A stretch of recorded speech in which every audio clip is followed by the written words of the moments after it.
Okay, I think this is working. Yes, absolutely. Hi, Hi. how How are you? I'm good. We have some participants have already joined us Okay, and still waiting for many more to join. sure, sure. In the meantime, let's just take a second to figure out how the thing works because I've never shared my screen before. Okay, Uh, so let me just try on Zoom. So let me just try to do this. absolutely. One second. Okay, is this working? It's working perfectly. We can see your screen. Okay, just give me one moment. How is this? Perfect. We can see it clearly.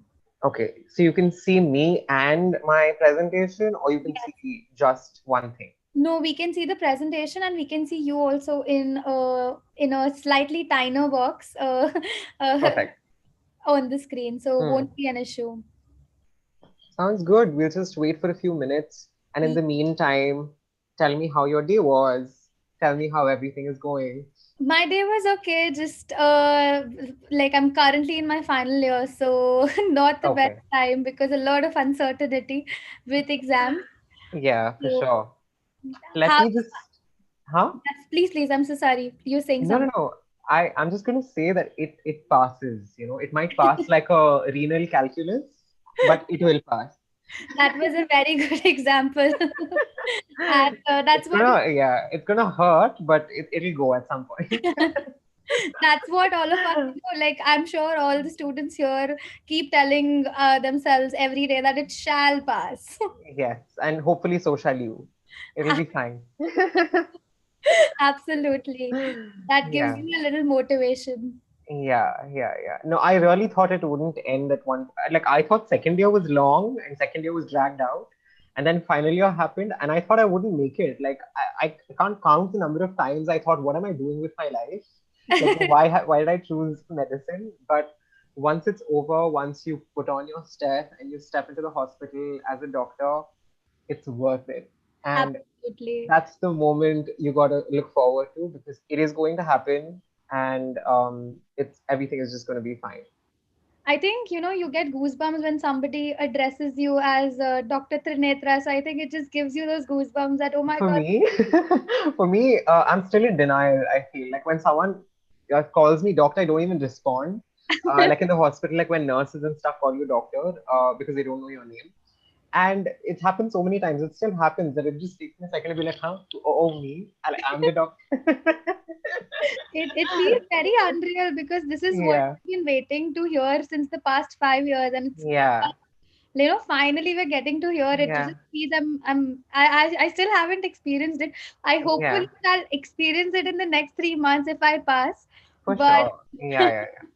so It'll happen. And when it happens, and the day you put the title in front of your name on your name tag and you walk into the hospital and it hits you, like when a patient calls you doctor, you're just like, oh my God, it's just like it's mind blowing. yeah, you feel like is this really even happening? Yeah. It's very unbelievable. Like in fact, it took me like a good 2 days to settle in, and then I just broke down crying. I was just like, oh my god, it's finally happened. But I'll talk more about that like when I start the Absolutely. presentation. Okay. Absolutely. We have many participants who have joined us. I think we can wait for 2-3 more minutes Cool. Sure. and then start off finally. So what's your favorite subject in final year, and what do you Oh really my hate? God, that's a very difficult question. I really want to make surgery as my favorite subject, but it's just not, being very receptive to me. So, Yeah. I, yeah, I completely understand. Like I definitely want to pick a surgical specialty in the future, hopefully. But so far, I have really enjoyed OBG, like both studying the subject and like I'm posted in OBG right now. yes. And it's my first department which I'm posted in. I don't know how it's going to be in surgery and other departments, but I love it so far. Like it's absolutely great. And I think you really figure out what you like and what you don't like only in internship because that's when you realize how like Very the true. department works. So yeah. Did you get to do any deliveries yet? I think it's still very soon, considering it's been 2, 3 days in OBG. Yeah. So I'm not posted in LT right now. My LT week starts next week. So my labor theater duty starts then. But right now, we have ward duty, we have OT duty and stuff. So I did scrub in on a total abdominal hysterectomy and bilateral salpingo-oophorectomy. Like that happened. It in fact was, without disclosing any patient details, obviously, Okay. it was a staging laparotomy, and it was one of the coolest things I've ever witnessed. Like I was just like, oh my God, like it's been so long since I'd watched a surgery, and it's been like a year, in fact. So it was so great to be in the OR again. Like it was That's fantastic. really nice. Yeah. That like just listening to that is genuinely Mhm. giving me goosebumps. I'm really not sure of, how it is when you actually are Oh yeah. experiencing. And as a student, you're standing in the background. You're not sure if you're allowed to, watch or ask questions. But as a Exactly. doctor, you're just like, I'm going to scrub in. Like, can I scrub in? Exactly. And they let you because you are a doctor. So it's just incredible. Like it's such a privilege. I feel like you're so lucky to That's very be, true. you know. But I think just one thing with interns here is that, in all colleges across India is that they think interns are robots. Like they don't, Yeah, they don't get tired. They don't feel anything. yeah, yeah, yeah, They have no such thing as fatigue. I think yeah, that's what the perception of all the people here. yeah. Oh yeah, yeah. You're the bottom of the medical and surgical food chain, as Grey's Anatomy said. It's so true. Like I'm printing discharge summaries, I'm writing orders, I'm like writing all the paperwork, doing the postgraduates history taking for them, because a lot of them come from other parts of the country and they don't speak Kannada, right? So Right. they just take your help because you're the intern, and Exactly. you end up doing like so much. Like I won't call it nonsense because it's part of the process. It's how you learn. Absolutely. But it's just very physically and mentally exhausting. So Absolutely. that's definitely part of it. Like you're the lowest common denominator, and you're the one that runs around everywhere. Exactly. You have to live with it. I think there's no Yeah, option. yeah, yeah, yeah. All But right. So I think we have many participants have joined. Shall we start yeah, the webinar? Super excited for it. yes, let's do it. Perfect. So, like a very, very good evening to all the participants who have joined us for today's webinar, Inclusivity Impact. My name is Molly Mehta, and I'm working as the Vice President for External Affairs at the Medical Students Association of India. In today's webinar, we'll be talking more about how to build an inclusive healthcare community around us. And before we start, I would just like to say that equality and inclusion, within the health and the social care, they're very vital in terms of ensuring in terms of ensuring that people's differences are valued, and that people are treated equally and they're supported to take care of whatever they wish to do, but at the same time to ensure to them that services support them in whatever areas they would require in order to look after themselves. दुनिया में And सबसे best यही in दिखेगा. I'm so sorry for the disturbance. No Just a problem. We've all attended online classes. We know what it's like when you forget to put on your clothes and you turn on your camera. When it Absolutely. happened. Thank you so much. So it just as I was saying that in terms of preventing any issues that can become worse, uh, we really need to understand the importance of equality and inclusion. And ultimately, all of our goals as medical students, as healthcare students, is to become better future healthcare professionals. And for the same, it's very important to see that patients and care seekers today have more choices than ever before. And because of that, it's very imperative that we understand their needs. And we understand their needs in order to improve patient outcomes and engagements. And for today's webinar, as all of you already know, we have none other than Dr. Trinetra Haldar with us, who is currently an intern and a proud trans woman and also aspires to be a surgeon. In the last few years, she has started her YouTube channel, the Trinetra Method, which extensively documents her journey and has beautifully voiced her opinions on Instagram. Trinidad has also helped millions and millions to understand the gravity of such vital topics like gender, sexuality, queerphobia, mental health, feminism, and you'll I'm sure most of you have already witnessed it, and those of you haven't, you will witness it in the webinar today, that her words have have a certain indescribable power, which makes you want to learn and unlearn, and do better for yourself, for the marginalized, and for the society in general. Before, I think I've spoken enough, and I would love to hand it over to Dr. Trinetra to take the session ahead and to speak to our participants today. So, Dr. Trinetra, over to you. Thank you so much again for taking the time out to for taking the time to take the session for all of our students here. Sure. Thank you so much for having me. And oh my God, like millions and millions and millions, like you just went on and on. That was very sweet of you. Thank you so much for that introduction. It's super nice to be here today and interacting with so many medical students at the same time, because I feel like I'm in a very unique position as a doctor today and as a transgender woman to be talking about these things because I see how it works on both ends. So, like the slide says, hi, I'm Dr. Trinetra Haldar Gumaraju. I'm an intern and a transgender woman, a very proud one, and I create content on social media and basically use Instagram too much, a lot more than I should be using. But I'm trying to find the right balance, like everybody else, like every other medical student does. So, without further ado, let's see, what I can bring to this and what you can take away from this. Because देखो यार मेरे को ना online class type नहीं करना है. Like I know exactly how it is for all of you and how frustrating it is when professors just read out from slides or when it's just like a very monotonous one way thing. I don't want that because that's not how we learn as doctors. That's one thing I've realized. You learn so much from practical experience, and no matter how much theory you study, it does not mean you're going to be a good doctor. And oof, like people are forgetting to turn their mics off. It's completely fine.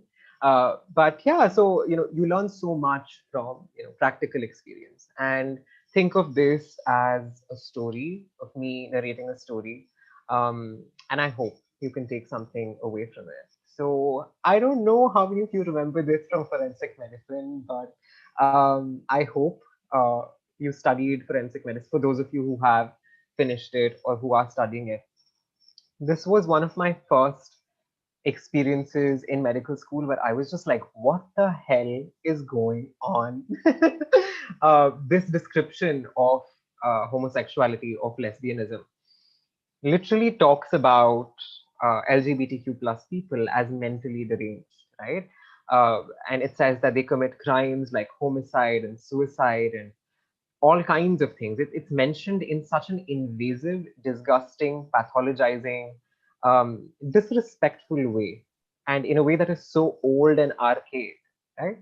So this is one of my first experiences where I really sort of felt like I might have chosen the wrong profession because by that time I had come out already as someone that was attracted to men, not as a woman yet, but as someone that liked men.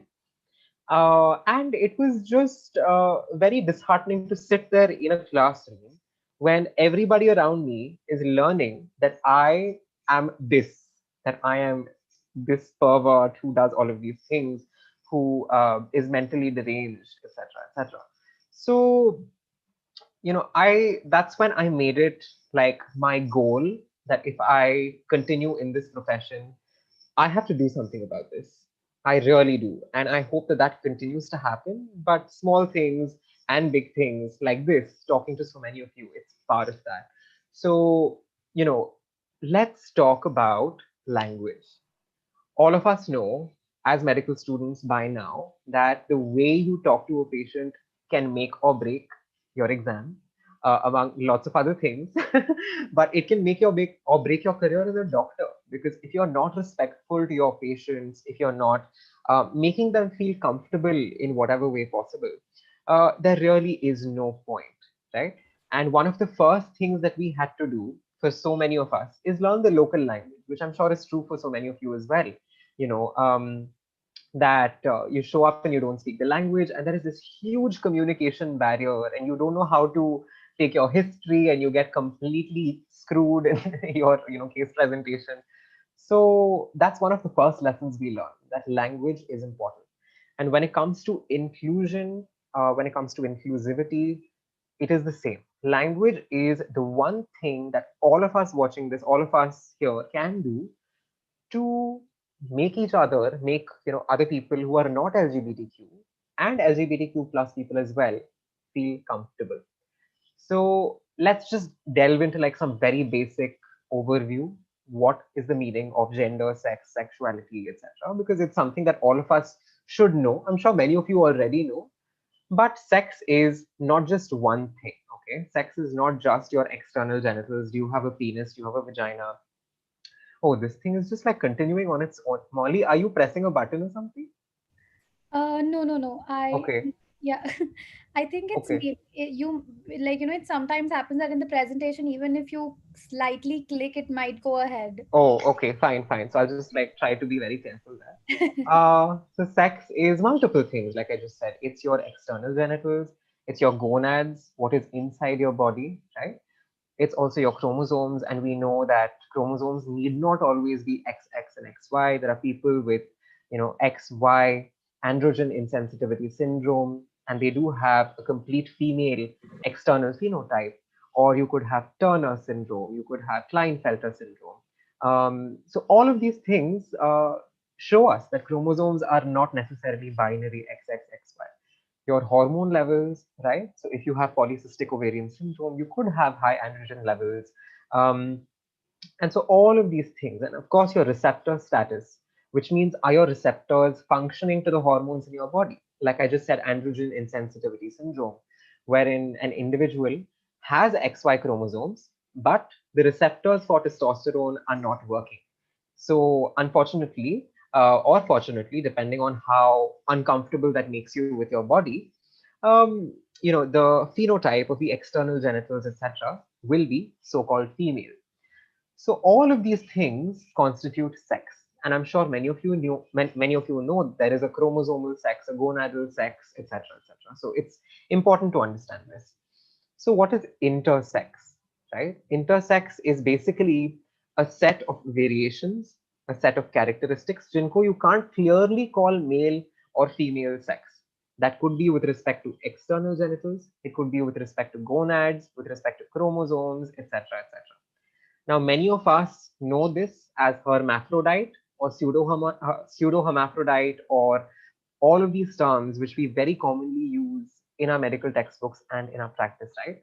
But the most commonly accepted and the most polite way of referring to an individual with such variations is intersex.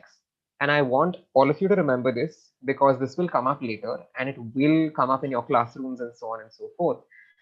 Doctors use the word hermaphrodite and pseudo-hermaphrodite because other animals, like snails, for example, were called that. So when they discovered that human beings can also have such variations, they said, "Huh, let's also call human beings hermaphrodite and pseudo-hermaphrodite." But the word has a very negative connotation, the same way retard has a negative connotation, right? And that is why it's no longer called mental retardation, it's called intellectual disability. So, for the same reasons, intersex is what is preferred. And even in the latest ICD, the latest International Classification of Diseases, we do not use the words hermaphrodite and pseudo-hermaphrodite, even though it's what we study in gynecology and stuff the most commonly, right? So that's about sex. I hope that was understandable. Like, is everyone with me? I can't see your faces. So for those of you that are comfortable enough to show up on camera, I would love for you to like just show up on camera for a second and just give me a thumbs up. Like, I would love that. I don't know how many of you are, dressed or I don't know, are comfortable with showing yourselves, but I hope some of you are listening to what I'm saying. So cool. I see some of you. Yay, you're listening to me. Okay, cool. So let's move on from here. Let's talk about gender. So gender and sex are not the same thing. When we're kids, जब हम बच्चे होते हैं, we ask our parents कि mom, dad, what is the meaning of sex? To avoid the very uncomfortable conversation, they just be like, beta, Gender and sex na same hai. So don't say the word sex, say the word gender. It happened to me, it happens to everybody, right? But that's really not true. It's not the way to go about it. The right way to go about it with your children is tell them that sex is something that can mean, what a person's body looks like. But sex is also something that people do to each other and with each other, especially when they're in love or even sometimes when they're not in love, to feel good. Baat khatam. And once children, grow older, you can go into more and more detail, right? So that's one of the most basic things that we can do as parents if we choose to become parents. But anyway, so gender is two things. Remember gender as two things. Gender is your identity, matlab what you consider yourself to be psychologically. And gender is also expression. Matlab, what do you like to wear? How do you like to present yourself? How do you like to talk? What does society see as a man? What does society think a man should be looking like? And what a man's roles should be, what a woman's roles should be. So expression can also be called gender roles, right? So gender is two things. It is one, your identity, who you consider yourself to be, and it is expression. Identity is more to do with yourself, and expression is more to do with who you place yourself as in society amidst all of the rules and conditions that society places, right? Man, this thing just keeps going back and forth, the presentation. So I'm just going to keep like undoing things. I hope that's not too distracting or irritating for you. Just pay attention to me and what I'm saying, okay? And again, those of you that can give me a thumbs up, go ahead and do it. I'll wait for a second. Turn on your camera. Tell me you're alive. Burp, fart, do something. Just tell me you're there. And then I'll move on. Cool. So your gender is your identity and your gender is also your expression. And it's important to note here that just because I identify myself as a woman does not mean that my gender expression will be everything that society considers to be womanly, right? I may choose to present myself in a more masculine fashion. I may like to have shorter hair. I may like to dress in a way that is not very feminine. And the same goes for a man, that a man may not always like to do manly things, right? And his expression may be very different from what is expected of his male gender identity. So it's important that we make this distinction. And of course, zaruri nahi hai, it's not important that your sex and your gender identity match. Some people may be born biologically male, but may not identify themselves as male, right? I was assigned male at birth, for example, and my identity was always that of a girl, a woman, right? So it's not necessary for your sex and gender identity to always match. So, who is a transgender person? A transgender person is someone whose gender identity and expression also differs from the one that was assigned at birth. That when a baby is born, the first thing that a doctor does is says, is this a boy or is this a girl, depending on external genitals, which is again just a small part of sex, right? Um, so the doctor assigns one thing and then society assigns a lot of other things ki haan, ladke nahi rote, boys don't cry, girls are baby making machines and this and that. So all of those things are what is assigned, right? Now if someone does not identify with what has been assigned to them, that person can be called transgender. Now of course you might then ask, well, I just like to wear a pink shirt and I'm a boy, does that mean that I'm transgender? No, not necessarily, but if you yourself like to be identified as a transgender person, then you are well within your rights to do that. So हर किसी का definition अलग होता है. Everyone likes to describe themselves differently. But this is a very basic understanding of who a transgender person is. अगर society एक चीज बोलती है, लेकिन अगर वो इंसान खुद को कुछ और समझता है, society assigns one thing, biology assigns one thing, but that person identifies as something else, then that can be called transgender, which is again an umbrella term. It has a lot of terms inside it. Feel free to Google. You will find tons and tons and tons of words under the gender identity umbrella, under the transgender umbrella, and that is gender, right? So, quickly then, what is sexuality?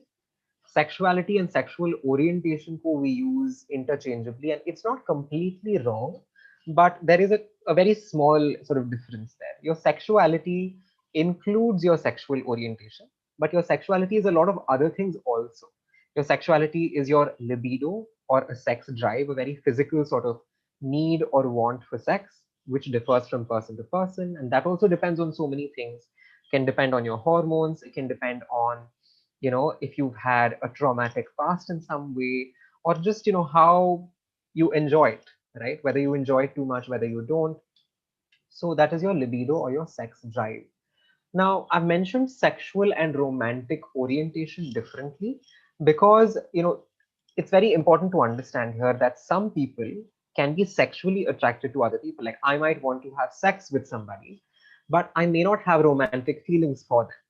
And vice versa. I may have romantic feelings for somebody, but I may not want to have sex with them. So those are two different things. And there do exist people that don't feel sexual attraction to people in general at all, and that is called being asexual, right? And many asexual people may be able to have romantic feelings. So there are so many permutations and combinations. Are you understanding what I'm saying? There are so many variations possible in all of these sort of terms that we love to box ourselves. Like doctor ka kaam kya hai? What is a doctor's job? We love to label, identify, classify, cut, remove, finished. Like that is what we are obsessed with doing as doctors, right? But we forget that people are not so straightforward, that people are not so, easily classifiable, even though some pathologies might be. So, like I said, libido or sex drive. And then there is so much more like myths and taboos. Our society conditions us to think that sex is, a bad thing or a dirty thing. That can also influence your sexuality. It can influence how free you feel with your body and with, expressing yourself in a sexual kind of way. So those things are also important. Your religious background, are you a very religious person? All of these things make a difference.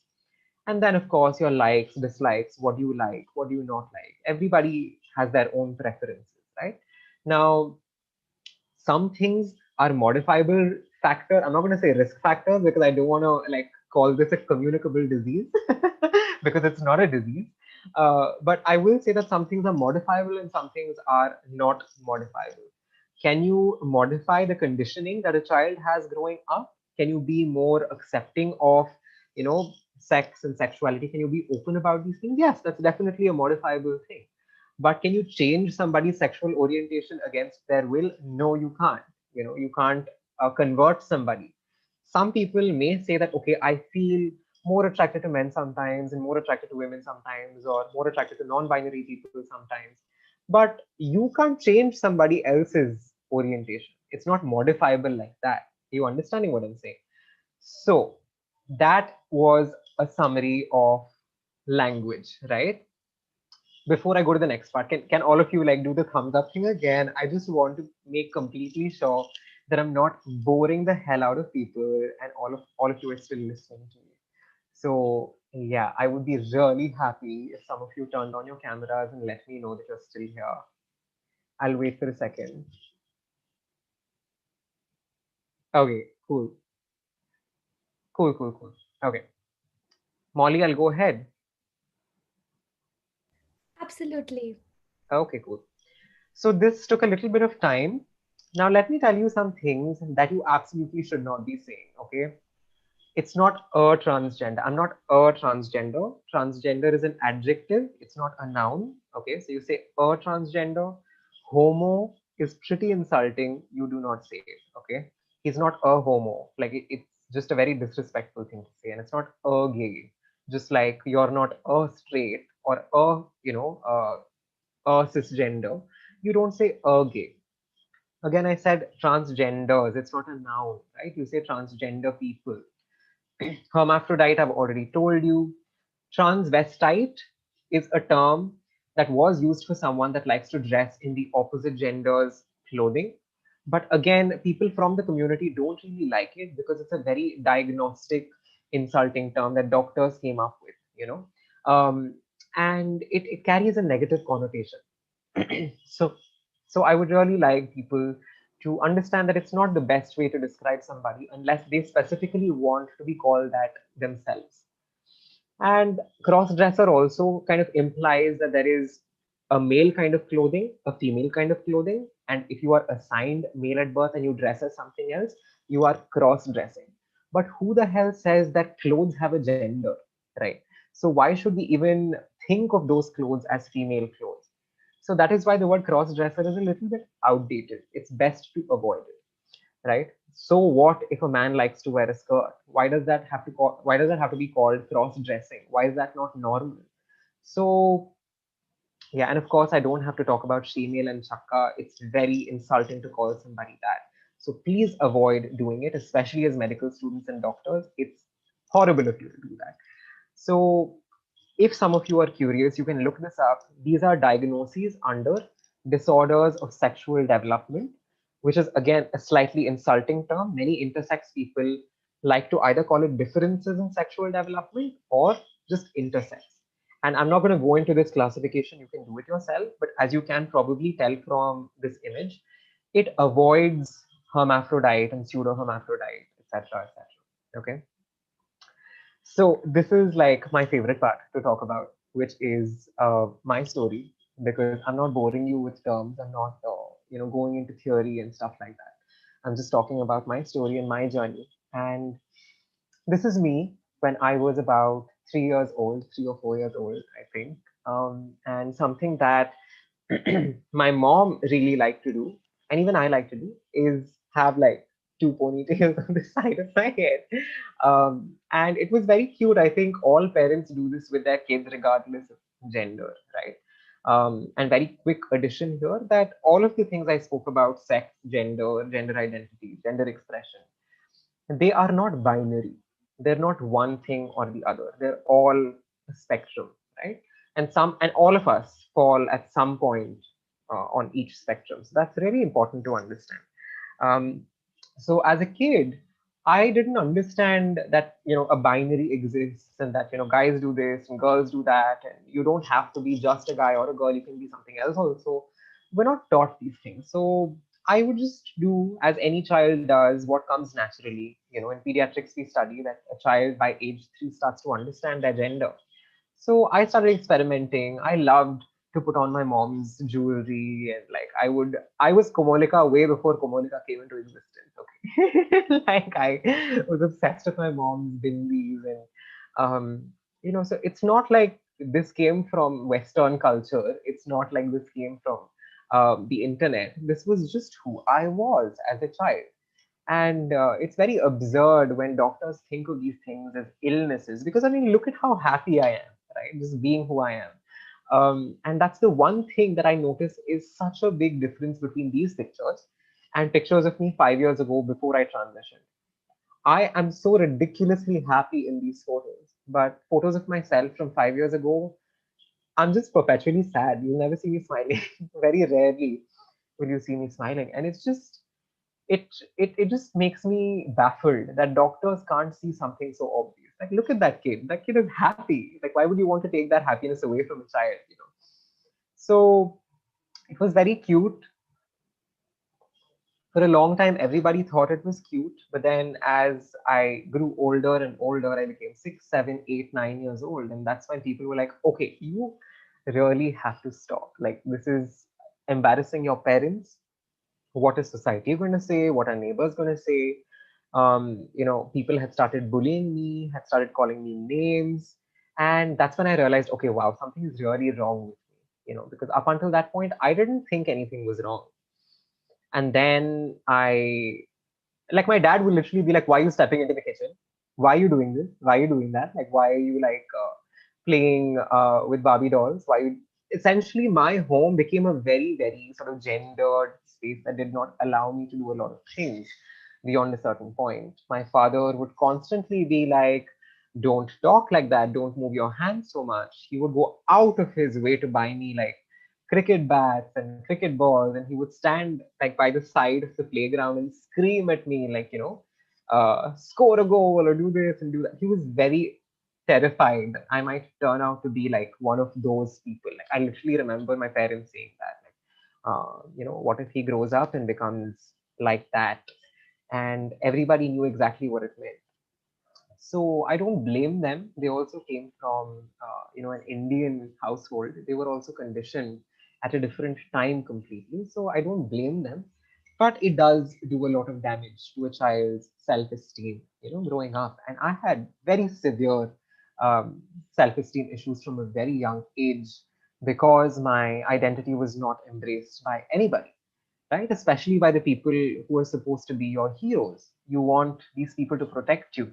And when they are just part of the problem, you feel very alone and you end up hating yourself, because you constantly think if I was different, maybe these things would not be happening to me. Maybe I would not have to face any of this if I was just normal.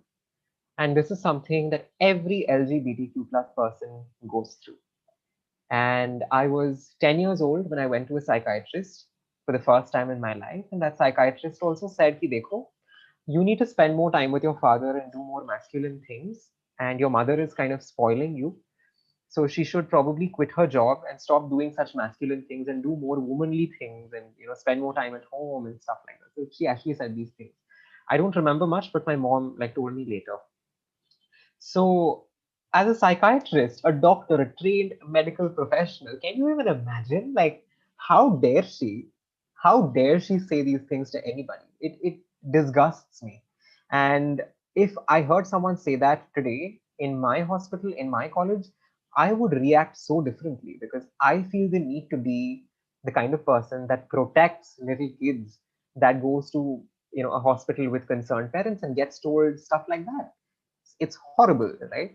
And that's one of the reasons I want to be a doctor.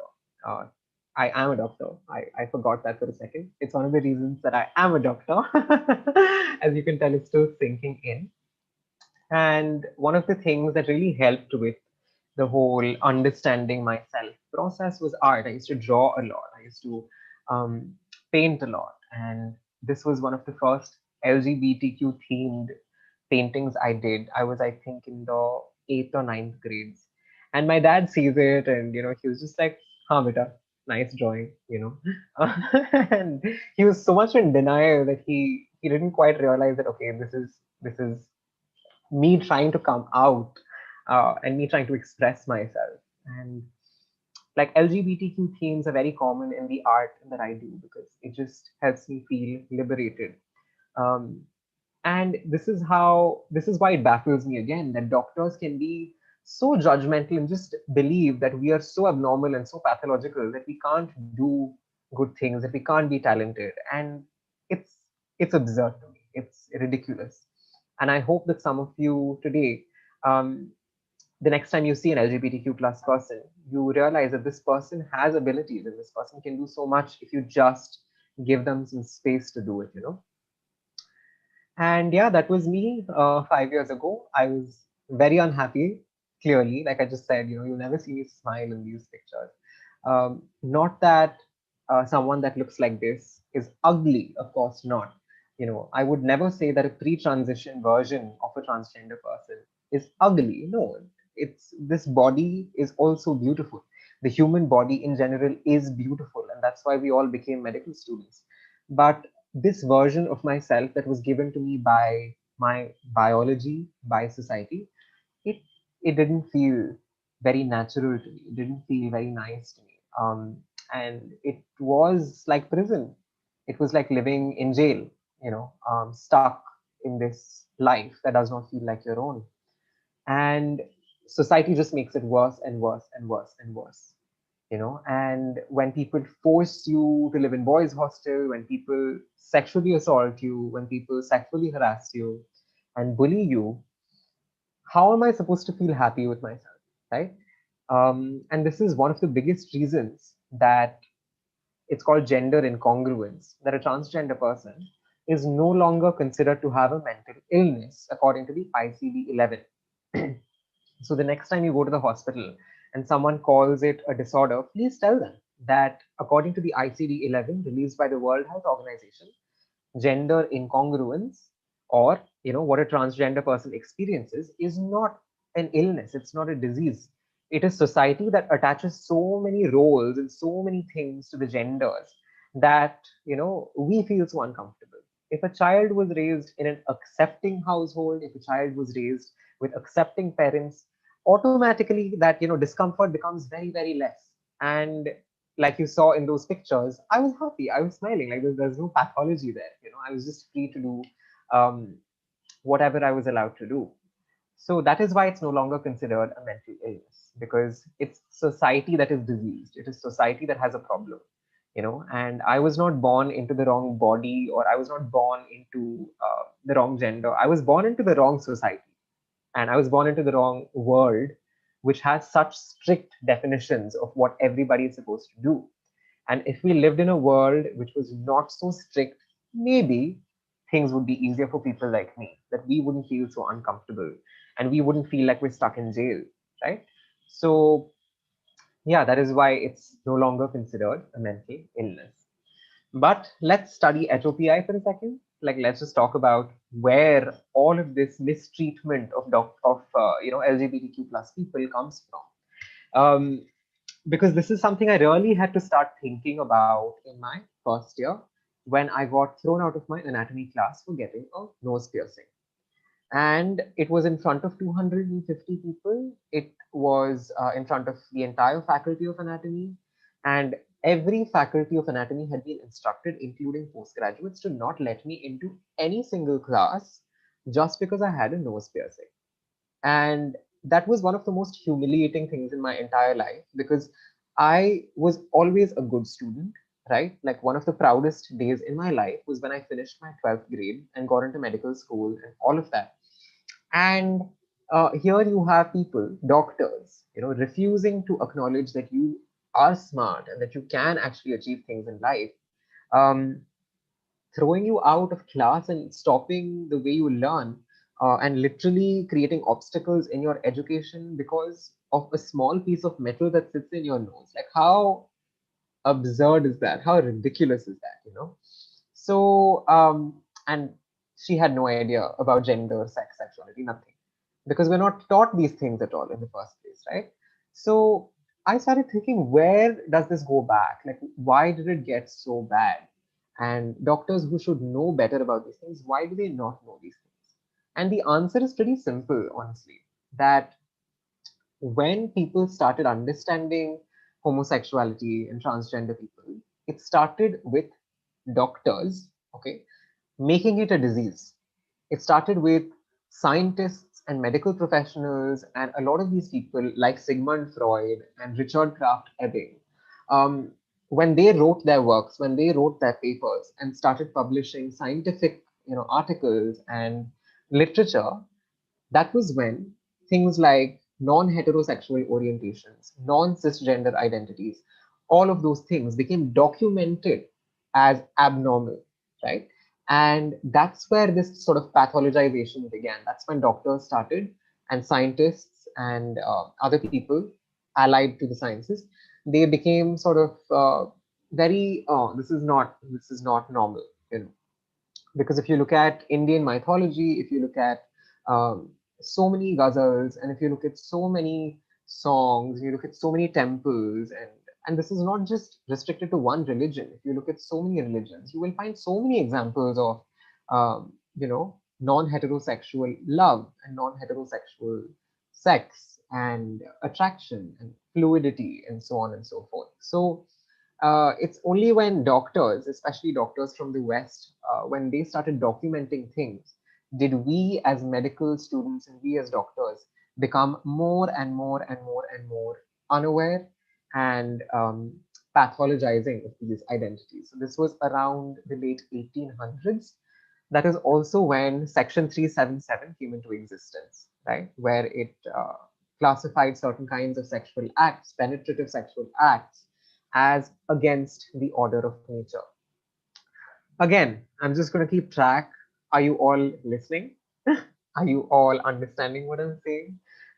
Does anyone want to very quickly turn off their mic and say something? We'll take questions in the end, but if there's something that someone, I um, want to say something. yeah, hi.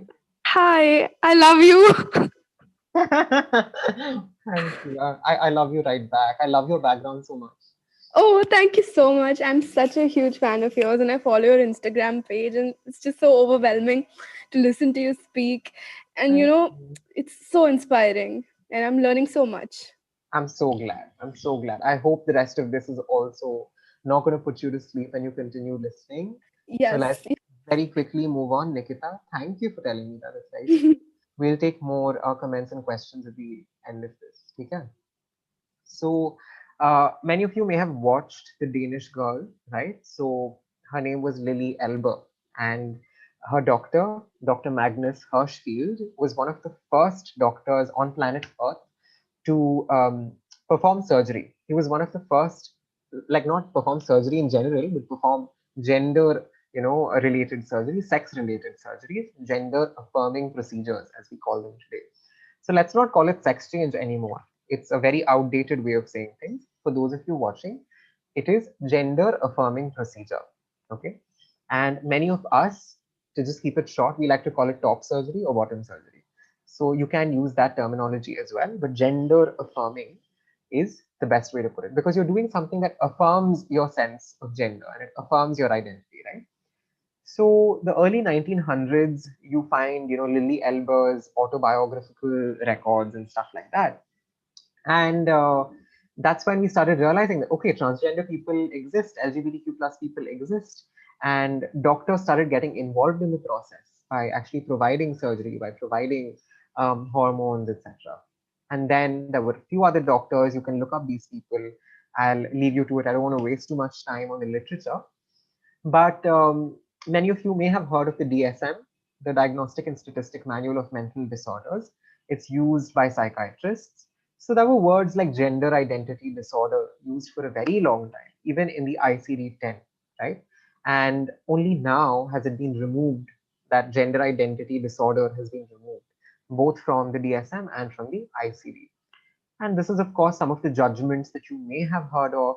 In 2018, of course, there was the Section 377 judgment. In 2014, there was the NALSA judgment. Remember the word NALSA, NALSA, the NALSA judgment? It gave us the right, the fundamental right to identify as any gender we want without medical intervention. Because at the end of the day, India is not a country where we have a lot of surgeons performing these procedures. We don't have a lot of people who have so much money to be investing in such procedures. And many people don't want such invasive procedures. Surgery is a scary thing. Surgery is an invasive thing. Not everybody is willing to, go through the same kind of pain. So the NALSA judgment said, okay, you have the fundamental right कि अगर तुम चाहते हो, if you want that your documents say female, your documents can say female, even if you were assigned male at birth, and vice versa. Or if you don't identify as male or female, you have the legal right to identify as simply transgender. That for the first time, India recognized legally that it's completely normal to not identify as male or female.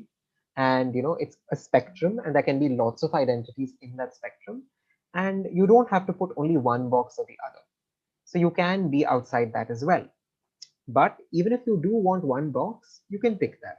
So I was assigned male at birth, but all my documents today say female because I'm most comfortable with female on all of my documents. So that is also something you should remember. Then we also had the Transgender Persons Protection of Rights Act. I have talked about it on my YouTube channel in the latest video. So you can go into the details of that. But there are problems, there are many problems with it. And one of the main problems is it says if you want to identify as a transgender person, especially a transgender woman or a transgender man, you have to have surgery, which is kind of absurd. Like, who has that kind of money, right? Like, it takes time and effort to save money. And most people survive on begging. Most trans people survive on begging and sex work. So, how can you just demand that all of them undergo surgery at your whim and fancy? It's a personal decision to have surgery, and everybody has their own journey. They should be allowed to do it when they want to do it, if they want to do it. And this kind of necessitating or mandating surgery is a hallmark of a phenomenon called transmedicalism. Okay. So what is transmedicalism? Transmedicalism is basically when someone says, okay, I will believe that you're transgender only if you have XYZ surgery. Show me your genitals. Show me your hormone levels, show me everything about your body, strip for me in whatever way, and only then will I believe that you are who you say you are. So that is called trans medicalism. Okay. And as doctors, we are very active participants in trans medicalism, where we only believe what we're able to examine and touch and feel. And we forget that, psychiatry is just as important and psychology is just as important. And an individual need not prove anything to you. I don't have to take off my clothes and prove anything to you to prove to you that I am a girl, that I am a woman, right? So that's one of the problems with the act. So then, moving on from this, yeah, this was very important. The Madras High Court, it banned intersex surgeries. Many of you may have noticed that when an intersex child is born, doctors immediately like to correct it. Okay, even if it's purely cosmetic, just for the parents' satisfaction. This is not ambiguous genitals. Many doctors perform surgeries right away, even though it's not medically necessary. Sometimes it can be medically necessary to save the child's life, but the High Court said, if an intersex child does not have any health concerns, you have no right to be doing things to that child without consent. And unfortunately, many of you may have seen the competency based medical curriculum, which still says that, sexual offenses include lesbianism and so many other things like incest and bestiality and sodomy and things like that. So it's unfortunate that even in 2018, despite the ICD 11, despite the Supreme Court's judgments, we still have doctors learning the same thing over and over and over again. But there is hope. I like to think, I think that we are moving slowly but steadily. And this is one of my favorite pictures because I remember, as a child, I used to take my mom's dupatta and tie it around my chest to kind of feel like I have breasts. And um, I now sort of have a lot of blouses that look the same way, and it makes me feel so great about myself. It makes me feel so affirmed in my identity, and I'm free to do it. And I will fight for my right and everybody else's right to wear it the same way, and for people to express themselves the way that they want. Um, and it's been a long journey. I took this just a couple of days ago, but the question is, what next? What do we take away from this? How do we move forward as medical students? What changes can we bring about? So I would say start with yourself. Start with yourself. Do you see that my name on this little box there says Trinetra, she, her, right? When you're attending an online class or you're attending like an online seminar, it makes sense to put your pronouns there, right? Because for many transgender people, it may be a huge effort to get people to call them the right pronouns. For some of us, it may not be so difficult, but for other people, it's quite difficult. And people constantly use the wrong pronouns. People constantly are confused. When I started transitioning, my college, a lot of people in college, a lot of relatives, they would keep using the wrong pronouns deliberately also sometimes, because they just wanted to piss me off. So when you put your pronouns right next to your name, in your Instagram bio, in your email signature, it becomes very obvious to any person belonging to the LGBTQ community that, okay, this person understands the importance of using the right pronouns for me. So if I came out to this person as a transgender person, if I told this person, I'm a woman, even though I was assigned something else, and if I tell this person, please call me a woman, please use she, her pronouns, that person would understand. So, if you put the pronouns in your bio or wherever else, for any transgender person, you automatically become a lot safer to approach, and you automatically become an ally to some extent, you know. So it's important to start from the smallest of things. Have the uncomfortable conversations in your classrooms. When a professor stands up and says some nonsense in your forensic medicine class, stand up and say that, sir, madam, or whatever you like to be addressed as, this is not okay. You can't be teaching wrong things. And if you're talking about unnatural sexual offenses, please read more than some old edition of your textbook. Please actually follow people on and off social media. Get out of your car sometimes at signals and talk to trans people and see what their lives are like. And don't just go about your day because you have the privilege of going about your day pretending like these things don't exist. In medical school, we study thousands of diseases, thousands of disorders, which we may never come across in our entire lifetime. I'm sure that many of you have studied many things which you've never seen. But I'm sure all of you have seen at least one transgender people in your life, one transgender person in your life, be it at a signal, be it elsewhere, be it on social media, somewhere. So you should be confident when that person comes into your OPD, when that person comes into your clinic. You should not be clueless that how should I start. You should have the confidence to say, please come, I will treat you the way I treat any other person. I will refer to you using the pronouns that you want. If you're using an Indian language, if you're using Hindi or Kannada or whatever, use the respectful version. Say, aap kya karte hain? Because it's gender neutral, right? You don't have to say tum kya karti ho or tum kya karte ho, because that is gendered automatically. So Indian languages have that advantage that we have gender neutrality built into so many of our languages. So always use the respectful version and be as gender neutral as possible. And those are of course just small things that you can do. If you can start a club in your college, start a club or a safe space for all the LGBTQ plus people there. If you can talk to your professors to get some support, do that. If you can talk to your parents and show them LGBTQ plus people, start there. So change begins at home, right? Like you can definitely start by doing these small things.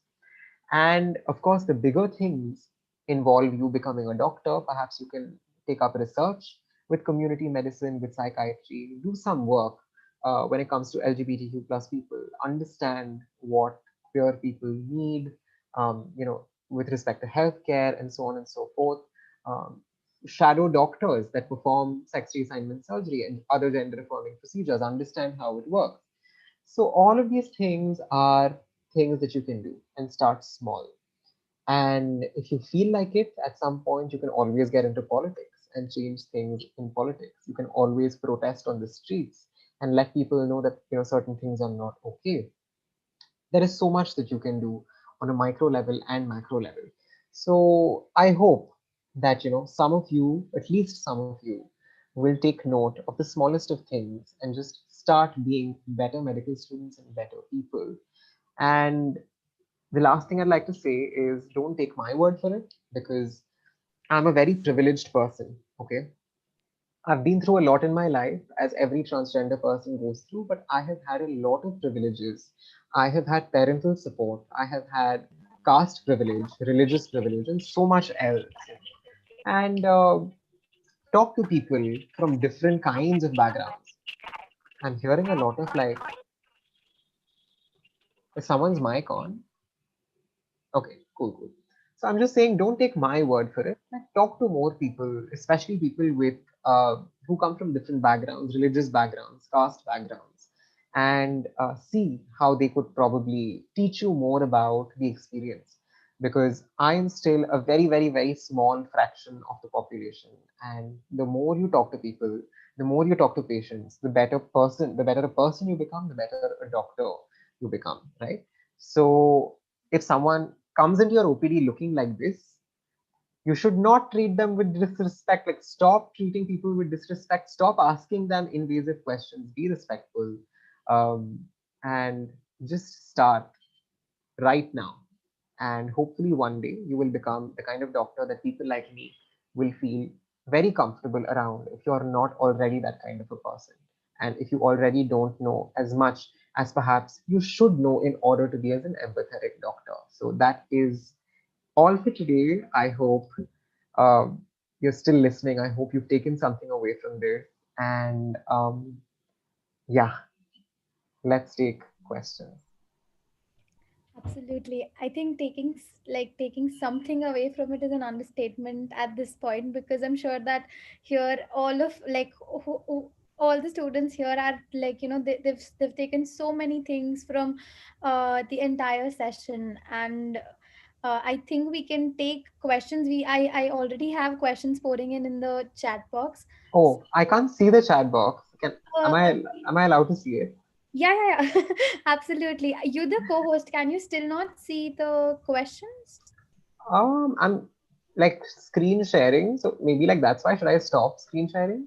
Yeah, I think that's Okay, yeah. Oh, okay, yeah, yeah. Where's the chat box? I can't see it. It's uh fine. It's fine. You know what? Just read them. Oh, there's a chat box. Wait, wait, wait. yes. Yeah, I see it. Cool, cool, cool. Whoa, that's a lot of comments.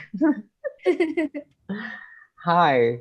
Okay, so I see a few questions here. I'll just take like a few of them. If you are willing to turn on your screens, I would love that. I would love to see some of your faces. Um, so someone says, what does they, them mean as a pronoun, right? So in English, because there is no option of gender neutrality, they and them is a pronoun that people use if they're not comfortable using she or her or he or him, right? Like many people don't identify as male or female. Many people identify as non-binary. So, for example, say I have a friend and their name is X. So how I will refer to them is, this is X. They are my friend. I love them. They give me so much warmth and support, and I give them so much warmth and support. And so that's how you would refer to them. In Indian languages, it's a lot simpler. All you have to do is give respect, and you're automatically gender neutral. So that's kind of how it works. So, wow, these are a lot of questions. This feels like an Instagram live now. Yeah, I would love it if someone unmutes themselves and asks me a question like, Hello. "Hi." Actually, I'm first year student from Kim's, and I just want to say it's a really informative talk, and it's a good way to open a discussion for people who aren't Thank as you. oriented to this sort of, I'm glad. Thank you. So I just wanted to ask you like one question particularly. Do you think the way you orient yourself for any person who's not essentially male, typically male or female, do you think it's more of a biological consequence or just us being self-conscious, self-thinking, self-aware human beings are able to form thoughts beyond just the need for food and shelter? What do you think outweighs the other? What do I think outweighs the other with respect to? Just Is come it again. more the biological phenomena, or do you think is cultural and the very fact that we're conscious beings has a bigger effect in your orientation? What do you think about that? When it comes to gender identity, like I said, okay, let me just put this very simply, okay? The first thing that my grandmother told me, could you unmute yourself? Could you mute yourself for a second? There's a lot of noise. So the first thing that my grandmother said when I told her that I'm a transgender woman, she was like, are you impotent? Like, do you not have testosterone in your system? Do you not have a sperm count? And I said, no. I had very high testosterone levels. I had completely normally functioning chromosomes. My biology was very male in the most typical sense, but my psychology was completely different. So when it comes to biology, right, it's a constantly evolving phenomenon that we're trying to understand every day. We're trying to understand how a transgender person's mind works and their brain works. So I will definitely say that it's a mix of both biological and environmental factors, right? It's always a combination of the two. And science does not know for sure today how and why people have certain gender identities. But what we can definitely do, even when we don't understand something, what we can do, even when we don't have complete proof, is we can be respectful people. That's the least you can do. And I think that's the takeaway whenever it comes to things like this. Yeah, and I just had one more thing, if I could just ask it. Yeah. Um, when you said words like hermaphrodite or pseudo-hermaphrodite or transvestite, don't you think you said they have a negative connotation, hence must not be used? Right. I think you'll agree with this, but isn't it more of like the word itself has no negative meaning? It just states what it does or what it means. It's what society attaches. It's what's the issue. I feel like instead of changing the words, I feel like people have to be orient. The meaning of the word has to be neutral. It is neutral. So I feel Okay. like that. Right. So I'll tell you what, when it comes to language, right, when it comes to using certain words and words having a negative connotation or whatever, when an individual, for example, let's talk about intellectual disability for a second, and how in the past, words like moron, words like retard, these were very commonly accepted words. to describe intellectual disability, right? Now, for a long time, those things became so negative that it was everyday talk, that we call each other idiots, we call each other morons, we call each other retards, right? Like people do this like it's a very common thing. But it doesn't hurt you and me so much. Who does it really hurt?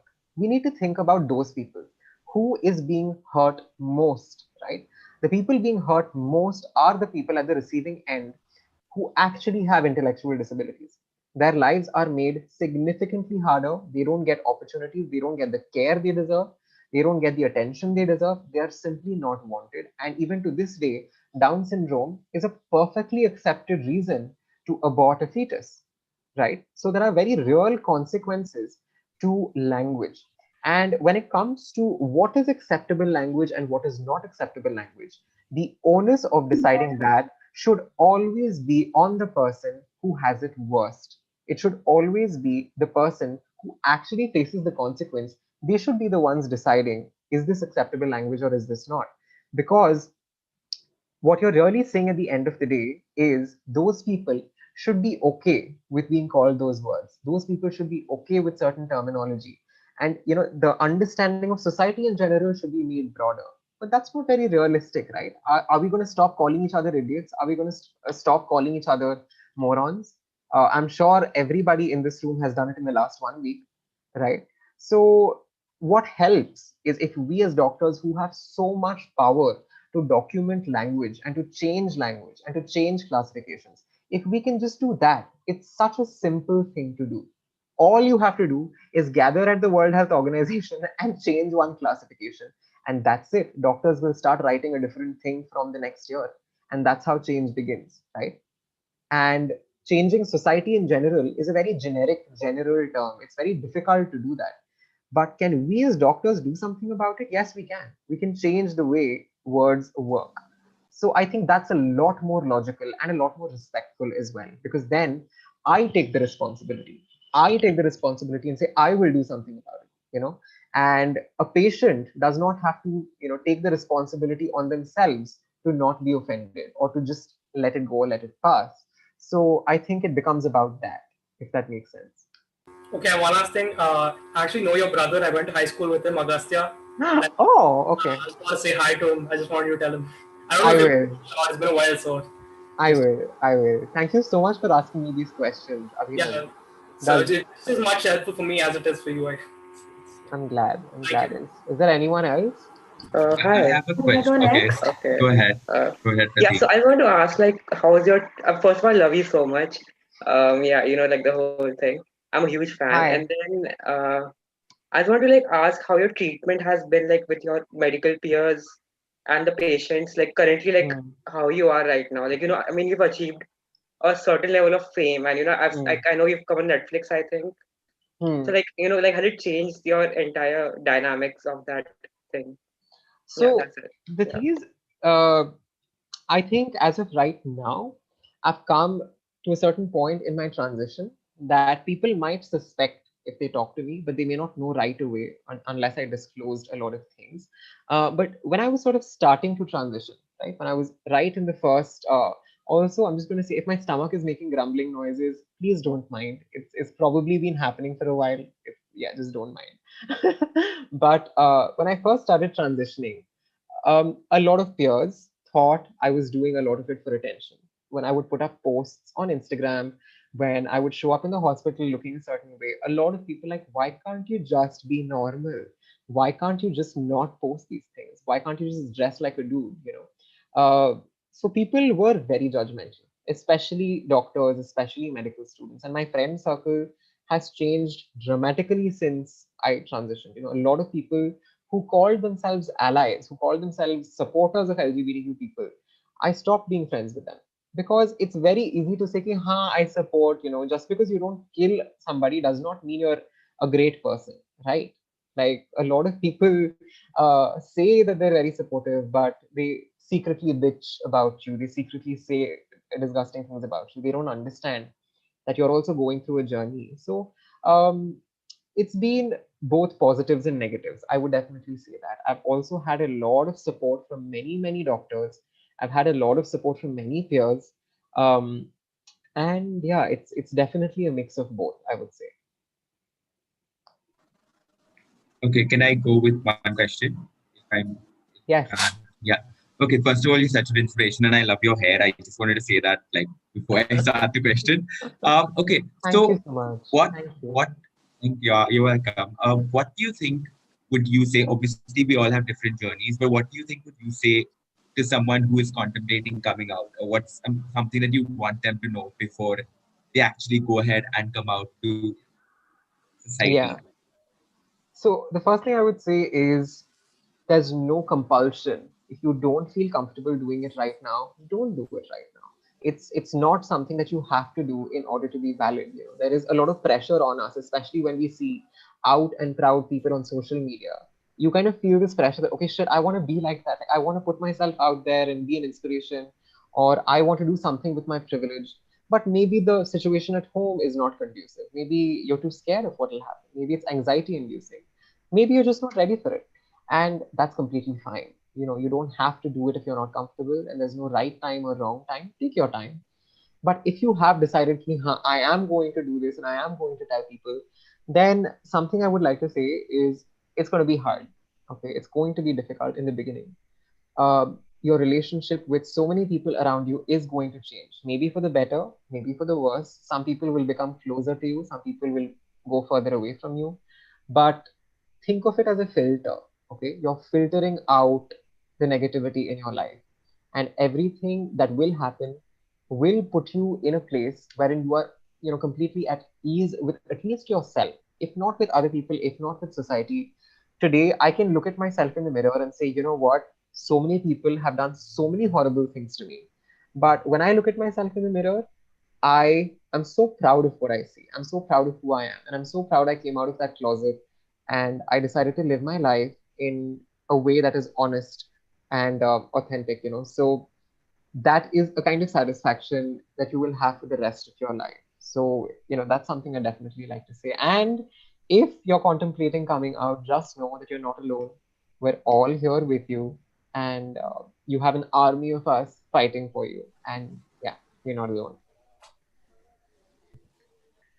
Hi, I'm Onam, Hi. and can you Hi, hear me? Onam. Hello. Your voice is breaking just a little Hi. bit, but Yeah. I can. Okay. But yeah, so I think I've got to be living under a rock to not have come across you earlier, and I'm so glad that I logged on to this webinar. And I just wanted to say that I'm glad towards to. the end of the session, you said something. You said something about how you were privileged Yeah, enough to get the support that you needed during this journey. yeah. And what you've done with it is so great. I feel like it is not only a Thank takeaway message you. for the Thank you. LGBTQ awareness. It's more to do with being in a position to do something and doing something about it, which was a great Right. takeaway for me. Uh, and there's Thank one you. question I wanted to know. I'm just curious. A friend, a person who you think had a monumental role to play during your journey, who helped you out, who you feel who you could not have done it without. Is there, I mean, anything of that sort? I would definitely say my brother. He's 4 years younger than me, Mm-hmm. and we've had a very sort of difficult relationship. You know, because I was a horrible elder brother. Like, I just did not know how to do that.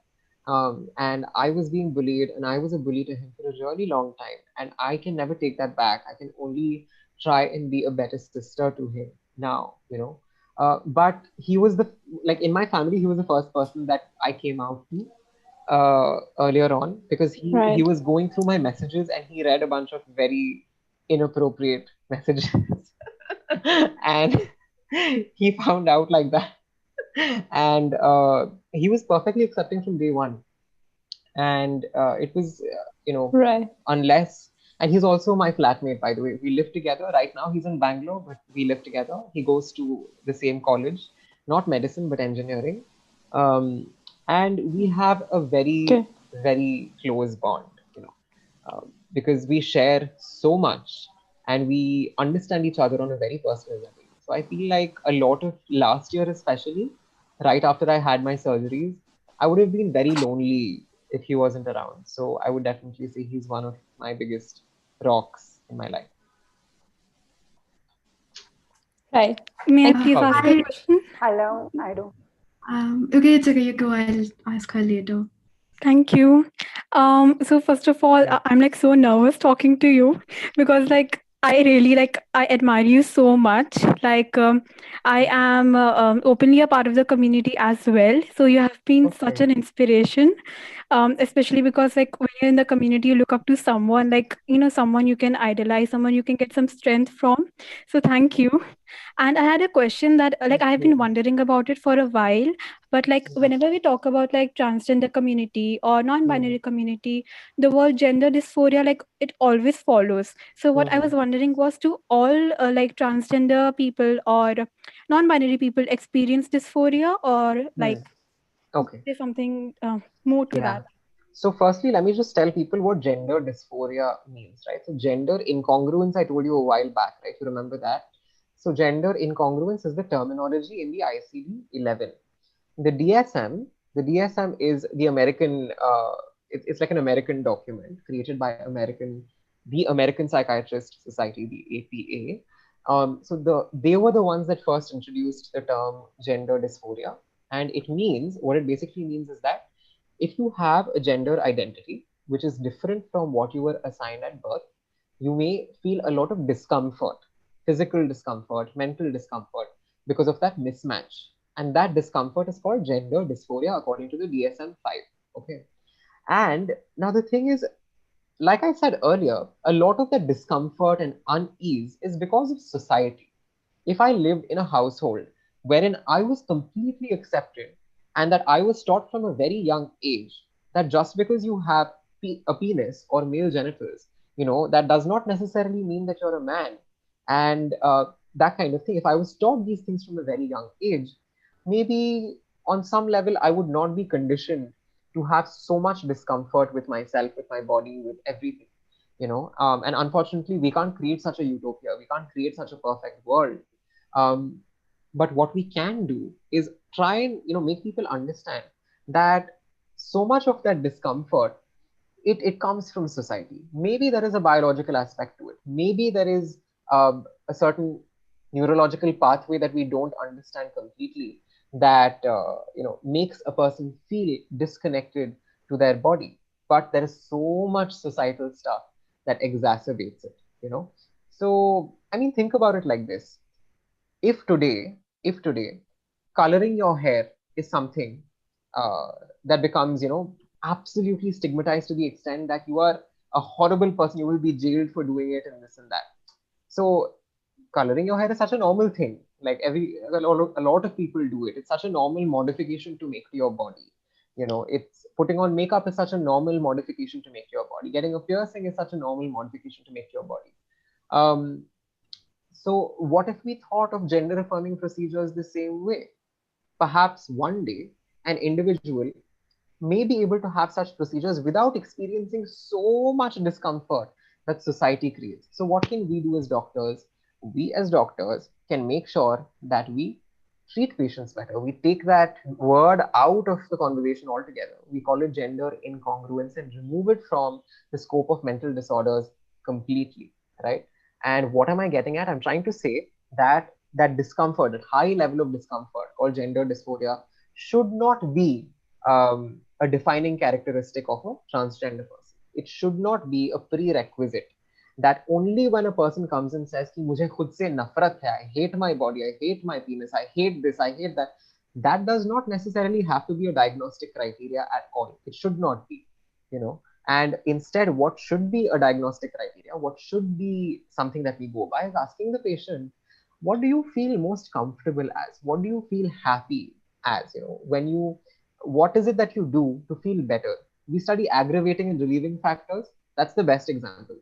Focus more on the relieving factors. Why do you have to focus so much on the aggravating factors? Ask a patient, when you dress a certain way, do you feel better? And make your aggravating factors more important in your so-called diagnosis or so-called identification and characterization, rather than this thing, your aggravating factors. I hope I'm making sense, right? Yes, thank you so much. Thank you, Cool. really, No for worries. I'm so Hi, Tree. I'm first of all, I just want to say that love from QC. I've seen your message a lot on the group. I love your background. Beautiful. It's Lady Gaga's Born This Way. I Through know. my, I know. I actually wanted to make it Born This Gay, but like homophobic Oh, parents. I But understand. so actually, this question is from a friend who wasn't able to join the session, so she's Hmm. watching you live on YouTube right now. Okay. So she wanted to ask me to ask you is like how to make non-medical adults around us more understanding about issues like this, especially Hmm. because it's very sensitive and here it's very drastic. Like I'm sure if I said anything to my parents, I could get kicked out. So like, Of how do course. you how do you like talk to adults and make them understand in a way where they actually understand and they don't take it as some personal war on their Right. religion, their Yeah. identities, or like that. Yeah. So the most important thing, and this is something I've learned from my own parents and my own experience with them, that, excuse me, the first thing that you need to understand is that they are also allowed to take some time to learn. We all learn. We all have a growth curve. Nobody is born woke. Nobody is born completely aware. We learn things over time. And yes, with parents who are conditioned a certain way, it might take a long, long, long, long time. Sometimes they may never understand. But that does not mean that you expect complete awareness from day one and get pissed off with them for every little thing. So I would say that when you start with your parents, start from the smallest of things. That, for example, if they crack a homophobic joke or a transphobic joke, that they use a slur like chakka or something like that, maybe start with telling them, is that really necessary? Like, are they also not people? Don't they also have rights as people? Should we not be a little more sensitive to that? It can be something as small as that, you know. It can be something as small as showing them the profile of a queer person on social media, or showing them a movie that you liked, or a show that you liked, which depicts LGBTQ plus characters. For me, Grey's Anatomy was one of the first shows my brother and I and my family used to watch together. My brother was so tiny at the time, but for him, it was so normal because the more you expose yourself to these things from a young age, the more normal it becomes. So to normalize, right, to normalize these things, expose your parents to more things, and expose yourself to more things. And that's exactly what I was saying earlier. Just talk to more people, understand more experiences. That's like a good way to start. Thank you.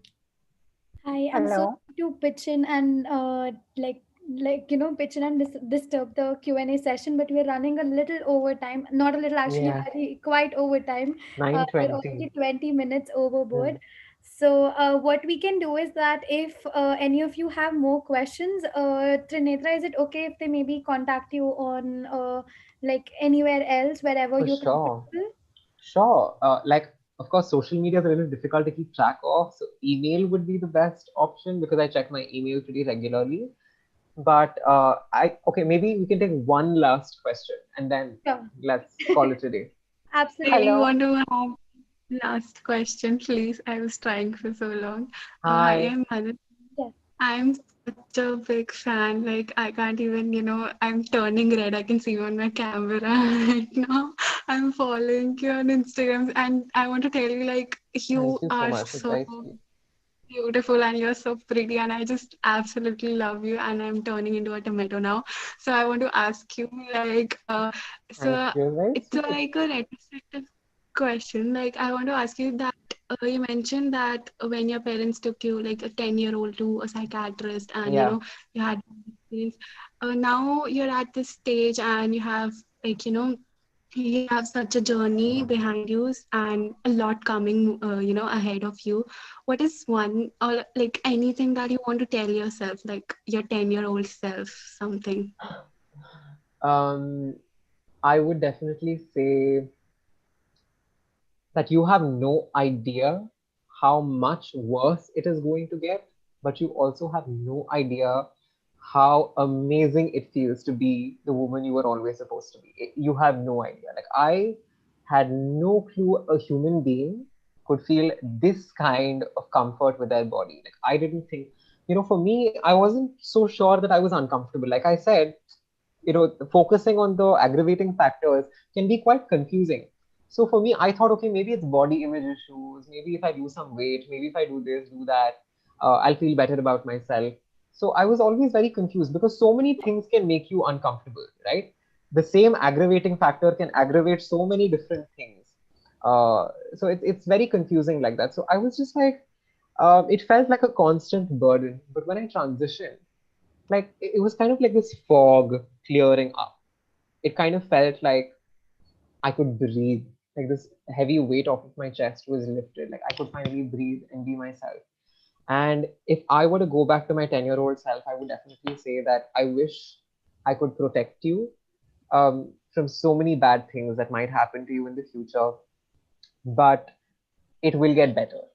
And you will be more strong than you could have ever imagined. And you will be doing these incredible things with incredible people and incredible organizations uh, than you can ever imagine. And it will let you reach out and know so many people the way we're doing it right now. And uh, it is because of who you are, and it's not something to be ashamed of. You should be bloody proud of it. And yeah, that's what I would say. Thank you so much for asking that question, and thank you so much, Trinetra, for answering it so beautifully. With that, I'm very sorry for the ones who Yeah, couldn't ask their question, but we'll have to conclude our Q&A. And yeah. to conclude our session for today, I would love to invite our president, Purva Prabha Patil, who's also on the session. Oh, Uh, yeah. I didn't know she was here. uh, Hi everyone. Thanks, Molly, and thanks so much, Trinetra.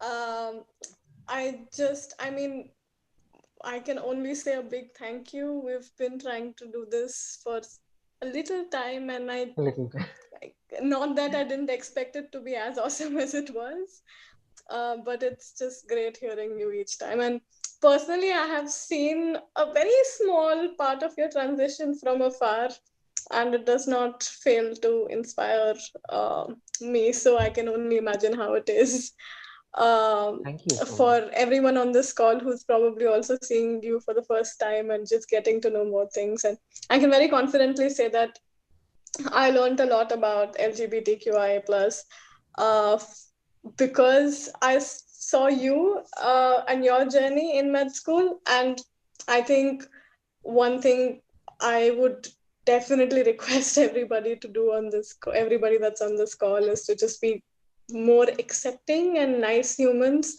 Not everybody really, no, not everybody is out there and out of the closet. So you never know who's just feels more comfortable around you just because you're a little supportive of them and their journeys. With that being said, thank you so much. Every conversation I learned something new, and this hasn't been very different. And I'm sure our audience has benefited a lot from this conversation as well. And I also deeply apologize for not being able to take more questions. But we'll try Okay. and figure out a way of maybe sending a form link or something to collate all these questions, and then we can send them over. I'd love that. I'd love that. Thank you so much for having me. I've really wanted to do something with MSAI for a really long time. In fact, almost a year ago, Geetanshu, I had met him, and he was like, "Can you please do something for us?" And this was in Chennai, and I really wanted to at the time, but things were just such a mess academically. And I'm sure you know how departments work here, and a certain professor that I'm not going to mention. But yeah, I mean, I'm so glad I got to do this, and I hope we can keep doing similar things. And for everyone watching, let this be a very small starter. Let this be an appetizer. This is not even close to the end all and be all of everything to do with the queer community. Let this just be a very, very small insight. And keep at it and expose yourself to more things. Like I said, and you'll learn more. And I'm so glad I got to do this. Thank you all so much. Again, yes. And thanks so much to everybody that attended. And I think this time we are somewhere in between the exam season, but we still have a lot of people attending from a lot of Yeah. places, from a lot of other networks, which is just very Yes, heartwarming to see. for sure. Um, And with that, we can call it a close. There's a post-webinar form that's also sent Okay. the Perfect. chat. Please take a few seconds and fill it in. That's about it. Thank you so much for joining, and thanks so much again, Trinetra, for joining and sharing your story with us. Take care, everybody. Thank you so much. Bye. Bye. Thank you. All of you can access the post webinar form in the chat. We leave the call we leave the call open for a couple of minutes so that all of you can fill it. Please make sure to fill the form before you leave the call. Thank you so much for joining today's webinar.